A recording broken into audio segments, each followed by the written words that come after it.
Can bail be granted for non-bailable offence? Yes, bail can be granted for non-bailable offence, but it is not the matter of right. It is at the discretion of the court or the concerned police officer.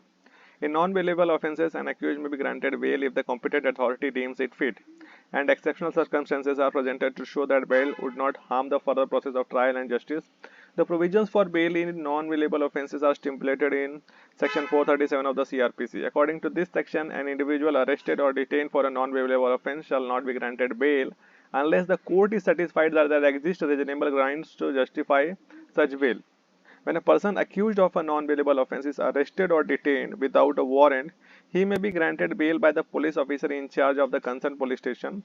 However, a person who has committed a non-bailable offence does not have the right to be released on bail. The conditions for granting bail in non-bailable offences include nature and severity of the offence. The court will consider the seriousness of the crime. If the crime is severe, the chances of getting bail are less.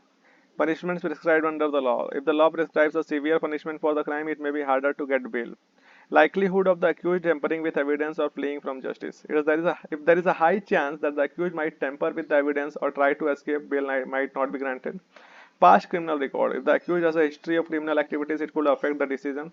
Probability of guilt. If there is a high probability that the accused is guilty, bail might not be granted. Exceptions for minors and women. In some cases, if the accused is a minor or a woman, they might be granted bail. Danger the accused poses to the public. If the accused is considered a threat to public safety, bail might not be granted. Possibility of absconding or tampering with evidence or threatening witnesses. If there is a chance that the accused might run away, tamper with evidence, or threaten witness, bail might not be granted. Influence of the accused. The court might consider the influence of the accused in society. The age of the accused can also be a factor in the decision. Exceptional circumstances that show bail would not harm further process of trial and justice.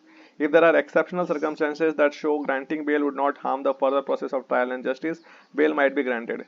Presumption of innocence until the trial is complete. The court presumes the accused to be innocent until proven guilty, and this can be influence the decision to grant bail.